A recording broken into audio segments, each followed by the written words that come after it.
no crec que sigui el paper de les nostres intervencions fer un programa de reivindicatiu, això s'ha de fer amb una altra mena d'assemblea, a través d'un procés, etc. Però és evident que s'ha de fer stop al turisme. És a dir, assumir que Barcelona té una activitat turística, que aquest centre també la tindrà, però que ja n'hi ha prou, que s'ha anat ja una mica massa lluny, i per tant, en tot cas, s'ha fet una mica de massa enrere. També tenim que assumir que les noves activitats que han aportat, activitats culturals, els equipaments, activitats d'ensenyament, etc., poden ser un element positiu pel barri. Però que la immigració ja sabem que ha sigut inevitable, que es volgués en aquesta època, però que també ja n'hi ha prou aquí. Que en canvi el que s'ha de fer és una política, especialment una política d'habitatge per qualificar la zona aquesta, perquè si no ho feu us trobareu que dues coses. Una, que les zones degradades o bé es degradaran més i vosaltres mateixos marxareu. Molts de vosaltres segurament recordeu una època que la gent marxava d'aquí. En pocs anys es va passar de més de 200.000 habitants a menys de 100.000.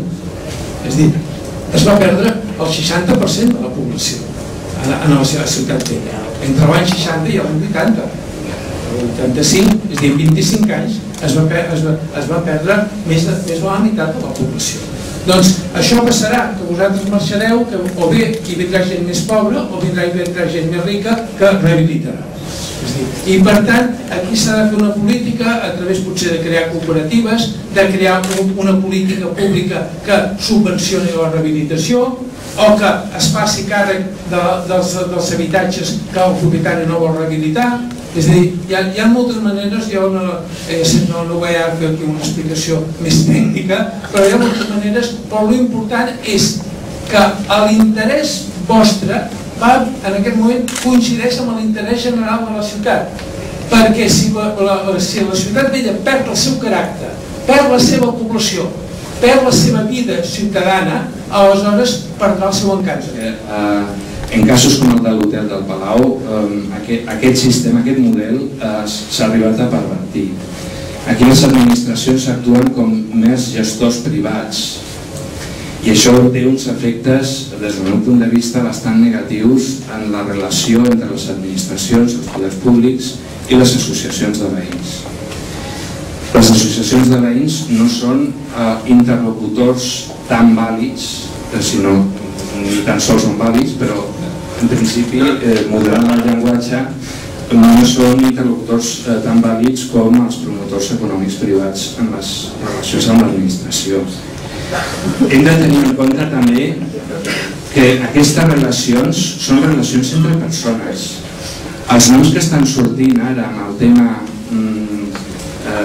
penal, el tema del deute, són noms i cognoms de persones. Compta amb la utilització del llenguatge, amb l'abstracció, amb entitats, l'administració, l'interès públic, l'empresa tal, la fundació. Són persones.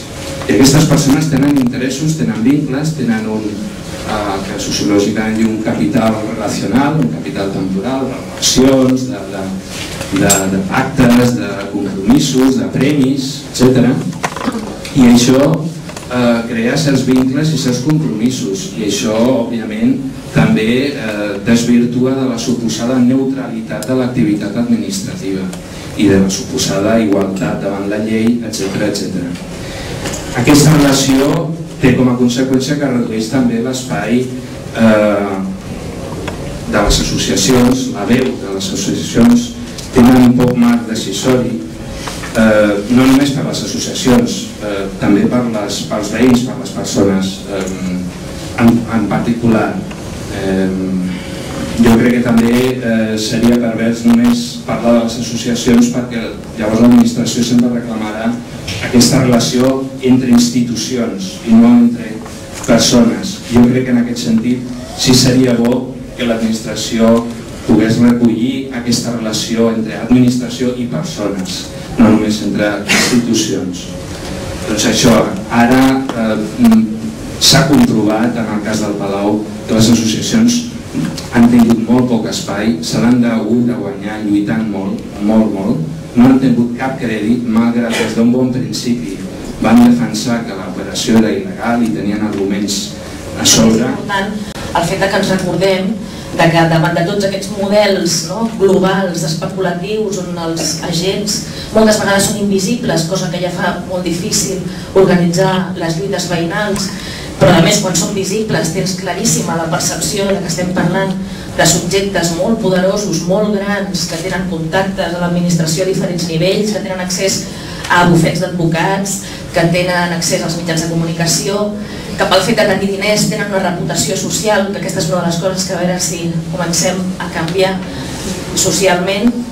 Doncs davant d'això sembla que és molt gran i que és molt difícil, i en canvi les lluites veïnals i socials i de persistència aconsegueixen victòries i a més amb alegries. Vull dir que diguem-ne que fer la lluita veïnal és una cosa que dona plaer, que és agradable, que fas amics i amigues, que fas còmplices, que veus la teva ciutat d'una altra manera. O sigui que és una cosa que recomano per a aquells i aquelles que encara no hi estigueu.